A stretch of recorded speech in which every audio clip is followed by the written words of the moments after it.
ஆண்டவர் இயேசு கிறிஸ்து நாமத்தினாலே வாழ்த்துக்கள். ஒரு வசனத்தை வாசிக்கிறேன். லூக்கா சுவிசேஷம் 15ஆம் அதிகாரம் வசனம் 25. அவனுடைய மூத்த குமாரன் வயலில் இருந்தான். அவன் திரும்பி வீட்டுக்கு சமயமாய் வருகிற பொழுது கீதவாக்கியம் நடனம் சத்தத்தை கேட்டான் என்று சொல்லி பார்க்கிறோம். அந்த சத்தத்தை கேட்ட இந்த மூத்த குமாரனுக்கு கோபம் உண்டானது. நேரே தகப்பன்கிட்ட வரார். தகப்பனத்தை வந்து சொல்கிறார், அப்பா உன் கூடவே நான் இவ்வளோ நாளாக இருந்தேன், ஆனால் எனக்கு நீ இப்படிப்பட்ட ஒரு சந்தோஷமான செய்திக்காக அல்லது இப்படி ஒரு விருந்து பண்ணதே இல்லையே, உங்களோட கூட பல வருஷங்களாக வாழ்ந்துக்கிட்டு இருக்கேன், நல்லவனாக இருக்கிறேன், ஆனால் துன்மார்க்கமாக போய் வந்த ஒருவனுக்கு இவ்வளோ பெரிய ஆடம்பரம் தேவையா, இவ்வளோ பெரிய ஒரு ஃபங்க்ஷன் தேவையா என்கிற ரீதியில் இந்த மூத்த குமாரன் கேட்கிறார். அவருடைய கேள்வி சரியானது தான், அவர் சொல்லுகிற காரியம் சரியானது தான். ஆனால் இங்கே தகப்பன் சொல்கிற பதில் அதை விட முக்கியமானது. நீ எப்பொழுது என் கூட இருக்கிற, என் சொத்தெல்லாம் உனக்கு தான், எனக்கு என்னெல்லாம் ஆஸ்திகள் இருக்கிறதோ எல்லா ஆஸ்தியும் உனக்குரியது தான். ஆனால் உன்னுடைய தம்பியாகிய இளையகுமாரனோ காணாமல் போனான், இப்பொழுது மீண்டும் வந்திருக்கிறான். மரித்திருந்தான், இப்பொழுது உயிர் பெற்றிருக்கிறான். நம்மோடு இல்லாதிருந்தான், இப்பொழுது வந்து விட்டான். ஆகவே அந்த சந்தோஷத்தின் செய்திக்காகத்தான், சந்தோஷத்திற்காகத்தான் நாம் இப்பொழுது இப்படி ஒரு ஃபங்க்ஷனை வச்சிருக்கிறேன் என்று சொல்லி தகப்பன் சொல்லுகிறார்.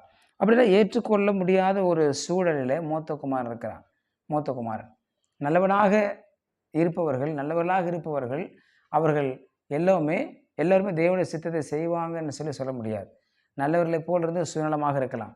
நல்லவர்களைப் போல இருந்தும் தேவ ராஜ்யத்திற்கு விரோதமாக செயல்படலாம். நல்லவர்களைப் போல இருக்கிறவர்கள் ஒரு நாளும் மற்றவரை மன்னிக்க மாட்டார்கள். எனக்கு யாரும் தேவையில்லை, நான் யாருக்கு தேவையில்லை, அப்படி தான் சொல்லுவாங்க. சில பேர் அப்படி இருக்காங்க. ஆனால் இங்கே இளையகுமாரனை தகப்பன் கொண்டாடியதற்கு காரணம் அவனுடைய வாழ்க்கை மீண்டும் வந்தது. அவன் மீண்டுமாய் தன்னிடத்தில் வந்து விட்டான். இழந்து போன வாழ்க்கையை விட்டு இப்பொழுது ஒரு நல்ல நிலைமைக்கு வந்திருக்கிறான். அவன் மீண்டும் என்னிடத்தில் வந்து விட்டான் என்ற அந்த செய்தியை கொண்டாடுவதற்காகத்தான் இந்த செலிப்ரேஷனை அவர் செய்கிறான்னு சொல்லி பார்க்குறோம். ஆனால் மூத்த குமாரனுக்கு இருந்த அந்த ஆட்டிடியூட் என்னவென்று சொன்னால், அவன் போயிட்டான், எதுக்கு அவனை கூப்பிடுங்க, விட்டுருங்க என்று போல தான் அவன் செயல்பட்டான். ஒரு தப்பு செஞ்சுட்டான்ல, அவன் போயிட்டான், விட்டுருங்க அப்படின்னு. ஆனால் தகப்பனுக்கும் அப்படிப்பட்ட இருதயம் கிடையாது, தகப்பனுக்கும் அப்படிப்பட்ட எண்ணம் கிடையாது. மீண்டுமா என் மகன் வந்த அந்த நல்ல செய்தியை கொண்டாட நினைக்கிறார். சாதாரணமாக கொண்டாடுறதா பரவாயில்ல, கீத வாத்தியங்கள் சத்தம் கேட்டுச்சான். கீத வாக்கியம் மாத்திரம் நடனம் போட்டாங்களாம். இது எல்லாமே அந்த மூத்த குமாரனை எரிச்சல் ஊட்டியது, அவனை எரிச்சல் ஊட்டியது. அண்ணன் தம்பி என்கிற அந்த உறவை தாண்டி இவனுக்கு மிகுந்த ஒரு எரிச்சல் ஊட்டுகிற காரியமாக இது காணப்பட்டது. தகப்பனுக்கோ ஒரு சந்தோஷமான காரியமாய் காணப்பட்டது என்று சொல்லி பார்க்கிறோம். ஆகவே இவன் அதை ஏற்றுக்கொள்வதற்கு மனதில்லாமல் இருந்தான். இன்றைக்கி அநேகர் இந்த மூத்த குமாரனை போல உள்ள ஆட்டிடியூடில் அநேகர் இருக்கிறதை பார்க்கிறோம். மன்னிக்க சுபாவம் இருக்காது, ஏற்றுக்கொள்ள சுபாவம் இருக்காது. நான் இந்த சர்ச்சில் 30 வருஷமாக இருக்கிறேன், நீ நேத்தனை வந்த அப்படி சொல்லுவாங்க. என் மேலே எந்த குற்றமும் இல்லை, நான் யாருக்கு தீங்கு செய்யாதவன், நீ தப்பு செஞ்சுட்டு வந்துட்டேன்னு சொல்லி குற்றப்படுத்துவாங்க. அப்படிப்பட்ட ஆட்டிடியூட் நல்லது கிடையாது. அந்த குணாதிசயம் நல்லது கிடையாது.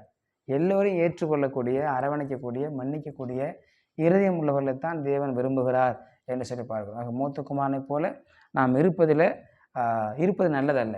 மூத்த குமாரனை போல வாழ்வது நல்லதல்ல. இளைய குமாரனை போல நாம் தவறு செய்தாலும் மீண்டும் தேவனிடத்தில் வருவது மிகுந்த அவசியமாக இருக்கிறது. எல்லோரும் ஏற்றுக்கொள்ள வேண்டும். தகப்பன் இருதயம் நமக்கு வேண்டும். தகப்பன் இருதயம் மன்னிக்கிற இருதயம், தகப்பன் இருதயம் ஏற்றுக்கொள்ளக்கூடிய இருதயம். இன்றைக்கி ஆண்டவராகிய தேவன் நம்மை பார்த்து நம்முடைய குற்றங்களையும் குறைகளையும் பார்த்து சுட்டி காட்டி சொல்லுவார்னு சொன்னால் இன்றைக்கி நீங்கள் நானும் நிலைத்து நிற்க முடியாது. ஆனால் அவர் எல்லாவற்றையும் மறந்து மன்னித்து விடுகிறார். ஆனால் சிலருக்கு மன்னிக்கிற இருதயம் இல்லாமல் இருக்கிறதை பார்க்கிறோம். மூத்த குமாரனை போல மன்னிக்காத சுபாவம் உள்ளவர்கள் அநேகர் கிறிஸ்தவத்திலும் இருக்கத்தான் செய்கிறார்கள். ஆனால் அப்படி இருப்பவர்களை தேவன் விரும்புகிறதல்ல. மாறாக மன்னித்து ஏற்றுக்கொள்ளக்கூடிய ஒரு இருதயத்தை நாம் பெற்றுக்கொள்ள வேண்டும். மன்னியுங்கள், அப்பொழுது உங்களுக்கு மன்னிக்கப்படும் என்று நான் பார்க்கிறோம். மன்னிக்கிற பொழுது தான் நமக்கு மன்னிப்பு கிடைக்கும். நீங்கள் மன்னித்தால் மன்னிக்கப்படுவீர்கள். எந்த அளவுக்கு மன்னிக்கிறீர்களோ அந்த அளவுக்கு மன்னிக்கப்படுவீர்கள். அதைத்தான் ஆண்டோட வார்த்தை சொல்கிறது. ஆகவே நாம் மன்னிக்க ஆயத்தமாக இருப்போம், ஏற்றுக்கொள்ள ஆயத்தமாக இருப்போம். சர்ச்சுக்கு 5 வாரம் 6 வாரம் வரலையா, 7ஆம் வந்தாலும் ஏற்றுக்கொள்ளணும். அவங்க சர்ச்சுக்கு வெளியே வச்சுட்டு அவங்களை நம்ம கண்டம் பண்ணிடக்கூடாது. ஏற்றுக்கொள்ளக்கூடிய பக்குவம் நமக்குள்ளே வர வேண்டும். மன்னிக்கக்கூடிய சுபாவம் நமக்குள்ளே வர வேண்டும். நாம் நீதிமான்கள் கிடையாது, நாம் எல்லாத்துலேயும் பர்ஃபெக்ட் கிடையாது. ஏதோ ஒரு விதத்தில் வீக்னஸாக இருப்போம். ஆனால் நாம் ஏற்றுக்கொள்ளக்கூடிய இருதயம் இருக்கிற பொழுது தேவன் அதை விரும்புகிறவராக இருக்கிறார். ஆகவே இந்த பூமியில் காணப்படுற எல்லோரையும் ஏற்றுக்கொள்வோம், எல்லோரையும் மன்னிப்போம், எல்லோருக்கும் சகஜமாக பழகுவோம். சில பேர் சத்தியத்தை நினைச்சிருப்பாங்க, சில பேர் நினைக்காமல் இருப்பாங்க, சில பேர் ஜெபிப்பாங்க, சில பேர் ஜெபிக்காமல் இருப்பாங்க, சில பேர் பைபிள் வாசிப்பாங்க, சில பேர் பைபிள் வாசிக்காமல் இருப்பாங்க. இப்படி ஏற்றத்தாழ்வுகள் கிறிஸ்தவத்தில் காணப்படும். எல்லாமே டாப் அப்படி சொல்ல முடியாது. ஏற்றம் இருக்கும், தாழ்வு இருக்கும். ஆகவே நாம் எல்லோரையும் அரவணைத்து கொள்ளக்கூடிய, சேர்த்து கொள்ளக்கூடிய, மன்னிக்கக்கூடிய பக்குவத்தோடு கூட வாழ்கிற பொழுது கர்த்தர் நம்மை ஆசீர்வதிப்பார் என்பதில் சந்தேகமே கிடையாது. ஜெபிக்கலாம். பரிசுத்த பிதாவே, நாளுக்காய் ஸ்தோத்திரம் பண்ணுகிறோம். மூத்த குமாரனுடைய குணாதிசயங்களுக்கு இல்லாதபடிக்கு எங்களுக்கு ஏற்றுக்கொள்ளக்கூடிய, மன்னிக்கக்கூடிய சுபாவத்தை தரும்படியாக நாங்கள் ஜெபிக்கிறோம்.